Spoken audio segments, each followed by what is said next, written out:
नमस्कार दोस्तों, आप सभी का स्वागत है मेरे YouTube चैनल एचएस स्टडी में।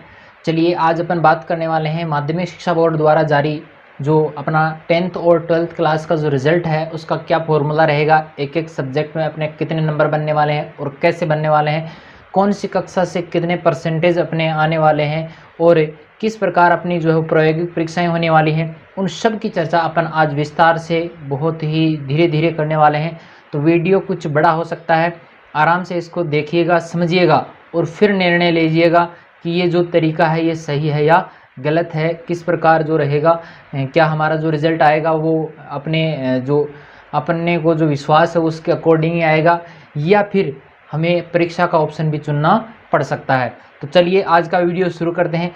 चलिए देखिए, अपन बात करेंगे आज माध्यमिक शिक्षा बोर्ड द्वारा जो क्लास 10th और 12th का जो रिज़ल्ट 2021 में बनने वाला है उसके फॉर्मूले की बात करते हैं कि वो किस प्रकार बनेगा।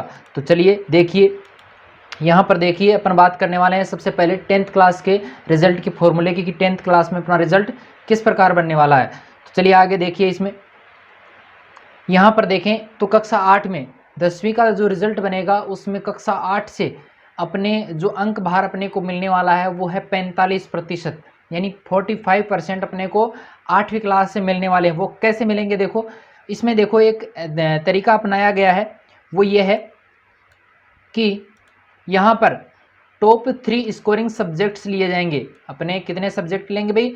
3 टॉप स्कोर वाले, यानी सबसे ज़्यादा नंबर 8वीं में जिन सब्जेक्ट्स में अपने सबसे ज़्यादा नंबर आए हैं वो 3 सब्जेक्ट अपने लिए जाएंगे। उन 3 सब्जेक्टों के 3 नंबर अपने को मिलेंगे वहाँ से, और उसका क्या करना है, अपने को औसत निकालना है। जैसे यहाँ पर मैंने लिए हैं 90 है, 95 है और 85 है, 3 सब्जेक्ट के मान लो मेरे इतने नंबर आ गए, तो इन तीनों का औसत क्या होगा? 90 होगा। इन तीनों का औसत क्या होगा? 90% होगा। फिर देखो 90% तो मेरे आ गए, 3 सब्जेक्ट का मेरा टॉप स्कोरर क्या रहा? 90% रहा। तो 90 का मेरे को कितना निकालना है? 45, क्योंकि 45% ही कहाँ से मिलेंगे? 8वीं कक्षा से मिलेंगे। तो इसका 45% निकालने के लिए मुझे क्या करना होगा? 90 × 45/100।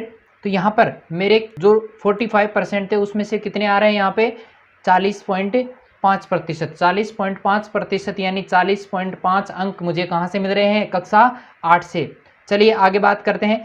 आगे देखिए, यहाँ पर आगे अपन बात करते हैं, यहाँ पर अपने को जो 9th क्लास है उस 9th क्लास के अंक भार की बात करें। देखो 10वीं में 8वीं से अपने को मिल रहे थे 45% और उसमें अपने को मिले हैं 40.5, जो मैंने अंक बताए उसके हिसाब से। तो कक्षा 9वीं के अंक भार की बात करें तो 9वीं में अपने को कितने मिलेंगे? 25%। 9वीं का जो अंक भार रहेगा वो कितना रहेगा?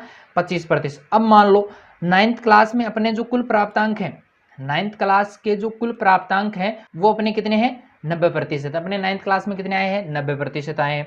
उस 90% का क्या करना है अपने को? 25% लेना है। 25% जब लेंगे तो अपने पास कितने अंक आएंगे? 22.5 आएंगे। बात 22.5% अंक अपने को कौन सी कक्षा में मिलने वाले हैं? 9th क्लास में मिलने वाले हैं। चलिए आगे बात करते हैं, अगला जो रहेगा। आगे देखिए, कक्षा 10 का अंक भार। कक्षा 10 के अंक भार की अगर बात करें तो 10वीं में अपने जो अंक भार है वो रहेगा 30%।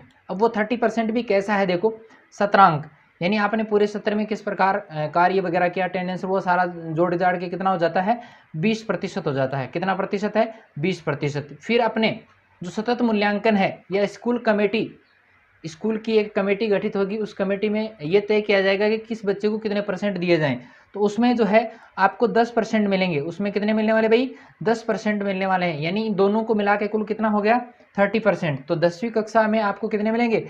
30% आपको मिलने वाले। अब मान लो आपको पूरे के पूरे 30 मिल गए, स्कूल वालों ने आपको क्या किए? पूरे के पूरे 30 दे दिए, 8वीं के भी जोड़ दिए और 9th के भी जोड़ लेते हैं। तो चलिए यहाँ पर जो अपना बनेगा, कक्षा 10 की बात करें तो कक्षा 10 के अपने जो प्राप्तांक है उनको जोड़ते हैं। देखो कक्षा 10 के कुल प्राप्तांक जो अपने बनेंगे, देखो 40.5 जो है वो अपने आए थे किसमें? 8th क्लास से अपने को मिले 45% के हिसाब से। 22.5 मिले हैं अपने को किससे? 9वीं के अंक बाहर से। और 30 जो हैं वो अपने को कहाँ से मिले हैं? 10वीं कक्षा में, जो 17 अंक प्लस स्कूल कमेटी तय करेगी। ठीक है, 30 नंबर उसमें मिल गए। अब इन सबको अपने जोड़ देंगे तो अपने कुल जो प्रतिशत हैं वो कितने आने वाले हैं? 93% अपने बन जाते हैं। चलिए ये मेरे ख्याल से इतना समझ में आया होगा। बिल्कुल मैंने धीरे धीरे बता रहा हूँ, अगर फिर भी समझ में नहीं आए तो वीडियो को दोबारा से रिवाइज करके आप इसको दोबारा से भी देख सकते हैं। तो चलिए आगे चलते हैं। आगे अपन बात करने वाले हैं 12th के रिजल्ट की। आगे अपन किसकी बात करेंगे? 12th का जो रिजल्ट है उसकी बात करने वाले हैं, उसका क्या फॉर्मूला रहेगा। तो चलिए देखिए, कक्षा 10वीं का देखो, अपने जो 12th क्लास वाला है इसमें अपने जो अंक मिलेंगे 10वीं से मिलेंगे और 11वीं से मिलेंगे। तो 10वीं का जो परसेंटेज रहने वाला है वो रहने वाला है 40%। 10वीं से अपने को कितने मिलेंगे? 40% मिलने वाले हैं। अब देखो, ये दो इसमें ऑप्शन रहते हैं, दो विकल्प हैं इसमें। एक तो बिना प्रैक्टिकल के सब्जेक्ट, यानी बिना प्रायोगिक परीक्षाओं वाले जो सब्जेक्ट हैं, जैसे मान लो आपके पॉलिटिकल साइंस आ गया, ये बिना प्रैक्टिकल वाला है। तो बिना प्रैक्टिकल के जो सब्जेक्ट्स हैं उनके किस प्रकार जुड़ेंगे, दोनों का अलग अलग जुड़ने वाला है, प्रैक्टिकल का अलग जुड़ेगा और जो नॉन प्रैक्टिकल है उनका अलग जुड़ने वाला है। तो देखें, इसका जो प्रैक्टिकल सब्जेक्ट्स हैं उसमें देखो क्या किया जाएगा। 10वीं में जो आपके 3 टॉप सब्जेक्ट रहे थे जिनमें आपके सबसे ज़्यादा नंबर आए थे, जैसे मान लो मेरे 3 सब्जेक्ट में आए हैं 90, 95 और 85। इन 3 सब्जेक्ट्स में मेरे ये टॉप रहे हैं 3 सब्जेक्ट। तो इसका औसत मैं निकाल लेता हूँ, इसका औसत मेरे रहेगा 90, यानी 90% मेरे इसमें 3 सब्जेक्टों में बन रहे हैं। तो इस 90 का मुझे क्या करना है? 40% लेना है, 40% लेना है। तो इस प्रकार मेरे कितने आए? 36 नंबर बने। 40 में से मेरे कितने नंबर आए हैं? 36 नंबर आए हैं। समझ में आया होगा मेरे ख्याल से ये तरीका। तो इसमें कितने आए भाई? अपने 36 नंबर आए हैं 40 में से। चलिए आगे बात करते हैं। आगे देखिए, आगे जो रहेगा अपना, उसमें कक्षा 11वीं का अंक बाहर रहेगा। 11वीं में आपको पता ही होगा कि 11वीं के आपके जो नंबर मिलने वाले हैं, आपको 20% अंक मिलेंगे। 11वीं के जो अंक हैं उनमें से कितने मिलने वाले हैं? 20% अंक मिलेंगे। तो 11वीं में जो मान लो आपके 11वीं में कितने बने? 90% बने हैं। आपके 11वीं में कितने बने हैं? 90% बने। उन 90% का आपको कितना मिलेगा? 20% मिलेगा। तो 90% का अपने को कितना निकालना है? 20% निकालना है, यानी अपने को कितने मिलने वाले हैं? 18 अंक मिलेंगे। कितने अंक मिलेंगे भाई? 18 अंक अपने को मिलने वाले। तो 18 अंक तो किससे मिल गए? 11वीं कक्षा से। चलिए आगे बात करते हैं। आगे जो अपना रहेगा, आगे देखें 12वीं कक्षा से। तो 12वीं कक्षा जो अपनी रहती है, 12वीं कक्षा से अपने को मिलने वाला है 40%। 10वीं में आपको सिर्फ 30 ही मिल रहे थे, 12वीं में कितने मिल रहे हैं? 40% मिल रहे हैं, वो भी स्कूल से मिल रहे हैं। देखो कैसे मिलेंगे। शतरांक जो हमेशा की तरह ही निर्धारित है, 20% शतरांक रहेंगे। ठीक है, जो पूरे साल भर जो भी एक्टिविटीज़ हुई उनके आधार पे अपने को शतरांक दिए जाते हैं। और स्कूल कमेटी द्वारा इसमें कितने दिए जाएंगे? 20%। स्कूल कमेटी अपने को कितने देगी? 20% देगी, यानी 20 नंबर देगी। कुल मिला के कितने हो गए? 40 अंक हो गए। कुल मिला के कितने हो गए भाई? 40 हो गए। तो अपना जो 12वीं का जो रिजल्ट आएगा वो देखो किस किस प्रकार आएगा। अगर अपने प्रैक्टिकल सब्जेक्ट नहीं है तब की बात हो रही है, तो अपने जो नंबर आएंगे, जैसे मान लो अपने यहाँ 10वीं में अपने आए थे नंबर 36 नंबर आए थे। ठीक है, 11वीं में अपने बने थे 18 नंबर, ऊपर ऊपर लिखा है देखो 18 नंबर आए थे। और अपने जो 12वीं में है, ये जो स्कूल स्तर पर मिलने वाले हैं वो मिल गए, मान लो पूरे के पूरे मिल गए आपको। कम भी आ सकते हैं लेकिन लगभग पूरे ही आते हैं। तो पूरे आ गए, मान लो 40 आ गए। तो यहाँ पर कितने हो जाएंगे? 94%। तो इस प्रकार आपके जब प्रैक्टिकल सब्जेक्ट नहीं है, तो प्रैक्टिकल सब्जेक्ट नहीं होने के बावजूद भी आपके कितने बन सकते हैं? 94% बन सकते हैं, 94% बन सकते हैं। चलिए अब उस प्रैक्टिकल वाले की बात करते हैं कि प्रैक्टिकल अगर सब्जेक्ट हैं आपके, उसमें आपके किस प्रकार नंबर बनने वाले हैं। तो चलिए देखिए, प्रैक्टिकल अगर सब्जेक्ट हैं आपके, तो 10वीं का तो अंक बाहर कितना रहने वाला है? 40% ही रहने वाला है। चाहे आप प्रैक्टिकल वाले सब्जेक्ट रखते हैं या नहीं रखते हैं, उससे कोई फर्क नहीं पड़ेगा। कक्षा 10 का जो अंक बाहर अपने रहने वाला है वो कितना रहेगा? 40% रहेगा। 12वीं क्लास वालों की बात हो रही है। अगर प्रायोगिक विषय हैं, अगर प्रैक्टिकल सब्जेक्ट हैं आपके, तो देखो होगा क्या।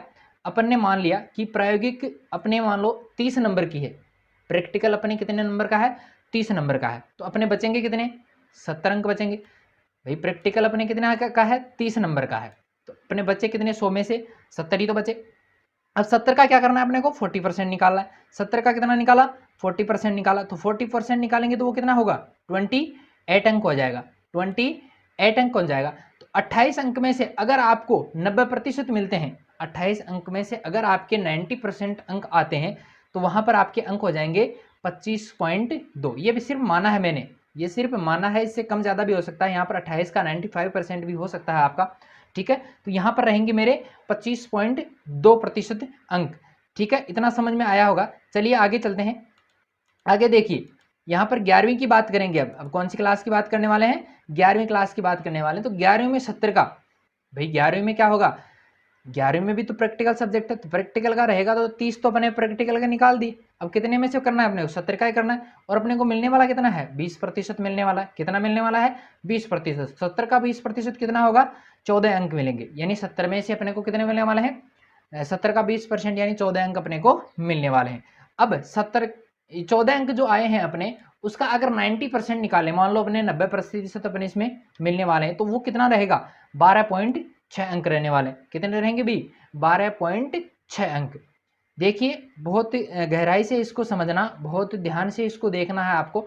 चलिए आगे बात करने वाले हैं। आगे देखें 12वीं में, अगर 12वीं में भी कितने का निकालेंगे, क्योंकि 30 का तो प्रैक्टिकल हो गया, 30 का तो प्रैक्टिकल हो गया, उसमें 25 आए हैं, 26 आए हैं या 30 भी आए हैं, वो अलग रहेगा मैटर। तो यहाँ पर अपने पास 70 अंक की है, 70 में से ही करना है सारा। तो 70 अंक का अपने को 40% निकालना है। 70 अंक का 40% कितना होगा, 28 अंक होते हैं। 70 का 40% कितना हो जाएगा, 28 नंबर हो जाएंगे। ठीक है, तो 28 के बाद में देखो आगे,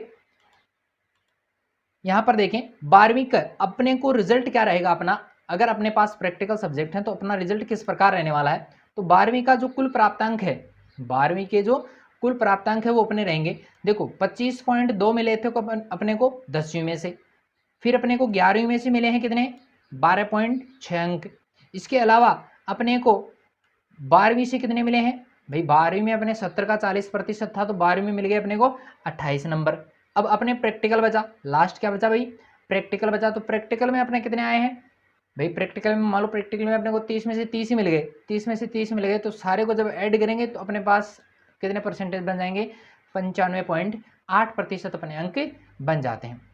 तो ये जो सारा जो मैटर है आपके समझ में आया होगा कि किस प्रकार जो है वो रिजल्ट तैयार होगा, किस प्रकार ये बनने वाला है, किसका कितना प्रतिशत का किस हिसाब से लिया जाएगा। मेरे ख्याल से ये सारी चीज़ें समझ में आई होंगी। मैंने बहुत हल्के ढंग से बिल्कुल आराम से इसको बताने का प्रयास किया है। फिर भी अगर आपके मन में कोई डाउट है कि ये किस प्रकार हुआ है, तो आप कमेंट करके मुझसे ये सवाल पूछ सकते हैं। और फिर भी मान लो जल्दबाजी में आपने निकाल लिया, वीडियो समझ में नहीं आया, तो एक बार उसको और देख लें, क्योंकि देखने में कोई अपना पैसा खर्च तो हो नहीं रहा है, यूट्यूब पे फ्री होता है सारा। ठीक है, तो आप इसको दोबारा से रिवाइज करके भी वीडियो को देख सकते हैं। तो चलिए आज के लिए मेरे ख्याल से ये सारी चीज़ें समझ में आई होंगी, और अपन आगे मिलेंगे अगले वीडियो के साथ में, एक नए वीडियो के साथ में। तो तब तक के लिए धन्यवाद।